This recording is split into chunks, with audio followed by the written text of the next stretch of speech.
तदनंतर लक्ष्मण ने जाकर पुनः जानकी के चरणों में प्रणाम किया। लक्ष्मण को आया देख पुनः अपने को बुलाए जाने की बात सुनकर सीता ने कहा, लक्ष्मण, मुझे श्री रामचंद्र जी ने त्याग दिया है, अतः अब मैं कैसे चल सकती हूँ। मैं यहीं रहकर श्री राम को स्मरण किया करूंगी। उनकी बात सुनकर लक्ष्मण ने कहा, माता, आप पतिव्रता हैं, श्री रघुनाथ जी बारंबार आपको बुला रहे हैं। पति परायणा स्त्री अपने पति के अपराध को मन में नहीं लाती, इसलिए आप रथ पर बैठकर मेरे साथ चलने की कृपा कीजिए।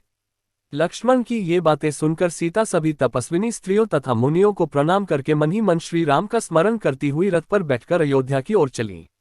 नगरी में पहुंचकर वे सरयू तट पर गईं। सीता वहां जाकर रथ से उतर गईं और श्री रामचंद्र जी के समीप पहुंचकर उनके चरणों में लग गईं। श्री रामचंद्र जी बोले, साध्वी, इस समय तुम्हारे साथ मैं यज्ञ की समाप्ति करूंगा। तत्पश्चात सीता महर्षि वाल्मीकि तथा अन्य ऋषियों को प्रणाम करके माताओं के चरणों में प्रणाम करने के लिए उनके पास गईं। जानकी को आया देख कौशल्या को बड़ा हर्ष हुआ। सीता ने सभी माताओं के चरणों में प्रणाम करके उनका आशीर्वाद लिया। सीता को आया देखकर महर्षि कुंभज ने सोने की सीता को हटा दिया और उसकी जगह उन्हें ही बिठाया। फिर उत्तम समय आने पर श्री रघुनाथ जी ने यज्ञ का कार्य आरंभ किया। उन्होंने महर्षि वशिष्ठ से पूछकर सभी महर्षियों तथा ब्राह्मणों की पूजा की और रत्न व सुवर्णों के भार दक्षिणा में देकर संतुष्ट किया। इसके बाद श्री रामचंद्र जी सीता के साथ सोने के घड़े में जल ले आने के लिए गए। उनके पीछे सभी भाई व उनके पुत्र पत्नियों सहित तथा अन्य राजा भी अपनी अपनी पत्नियों सहित चले। महर्षि वशिष्ठ ने सरयू में जाकर वेद मंत्र के द्वारा उसके जल को अभिमंत्रित किया।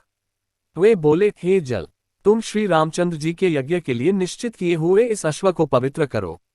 मुनि के अभिमंत्रित किए हुए उस जल को राम आदि सभी राजा यज्ञ मंडप में ले आए। उस जल से उस श्वेत अश्व को नहलाकर महर्षि कुंभज ने राम के हाथ से उसे अभिमंत्रित कराया।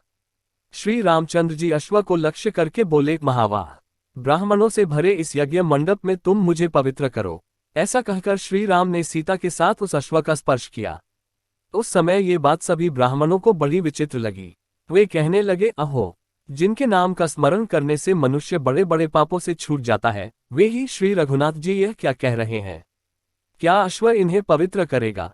कोष्टक, श्री राम के हाथ का स्पर्श होते ही उस अश्व ने पशु शरीर का परित्याग करके तुरंत दिव्य रूप धारण कर लिया। दिव्य रूपधारी उस अश्व को देखकर सब लोगों को बड़ा विस्मय हुआ। श्री रामचंद्र जी ने सब जानते हुए भी उससे पूछा, दिव्य शरीर धारण करने वाले पुरुष, तुम कौन हो, अश्व योनि में क्यों पड़े थे तथा इस समय क्या करना चाहते हो, ये सब बातें बताओ। राम की बात सुनकर दिव्य रूपधारी पुरुष ने कहा, भगवान, आपसे कोई बात छिपी नहीं है, फिर भी यदि आप पूछ रहे हैं तो मैं आपसे सब कुछ ठीक ठीक बता रहा हूँ। पूर्व जन्म में मैं एक परम धर्मात्मा ब्राह्मण था, किंतु मुझसे एक अपराध हो गया। एक दिन मैं सरयू के तट पर गया और वहां स्नान दान करके वेदोक्त रीति से आपका ध्यान करने लगा। उस समय मेरे पास बहुत से लोग आए और उनको ठगने के लिए मैंने कई प्रकार का दम्भ प्रकट किया। इसी समय महातेजस्वी महर्षि दुर्वासा पृथ्वी पर विचरते हुए वहां आए और सामने खड़े होकर मुझे देखने लगे। मैंने मौन धारण कर रखा था, न तो उठकर उन्हें अर्घ्य दिया और न कोई स्वागत सत्कार किया।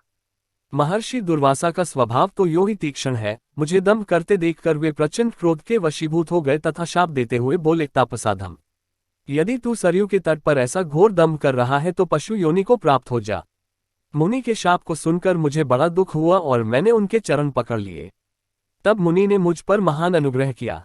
वे बोले, तापस, तू श्री रामचंद्र जी के अश्वमेध यज्ञ का घोड़ा बनेगा। फिर भगवान के हाथ का स्पर्श होने से तू दम्भहीन एवं दिव्य रूप धारण करके परमपद को प्राप्त हो जाएगा।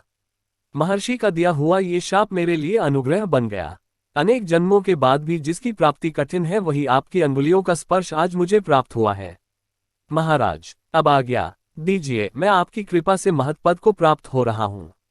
ये कहकर उसने श्री राम की परिक्रमा की और विमान पर बैठकर वह उनके सनातन धाम को चला गया। उसकी बातें सुनकर अन्य साधारण लोगों को भी श्री राम की महिमा का ज्ञान हुआ। तदनंतर मुनिश्रेष्ठ वशिष्ठ जी बोले, रघुनंदन, आप देवताओं को कर्पूर भेंट कीजिए, जिससे वे प्रत्यक्ष प्रकट होकर हविष्य ग्रहण करेंगे। ये सुनकर श्री रामचंद्र जी ने देवताओं को सुंदर कर्पूर अर्पण किया। महर्षि वशिष्ठ जी ने प्रसन्न होकर देवताओं का आवाहन किया। मुनि के आवाहन पर सभी देवता अपने अपने परिवार सहित वहां आ पहुंचे।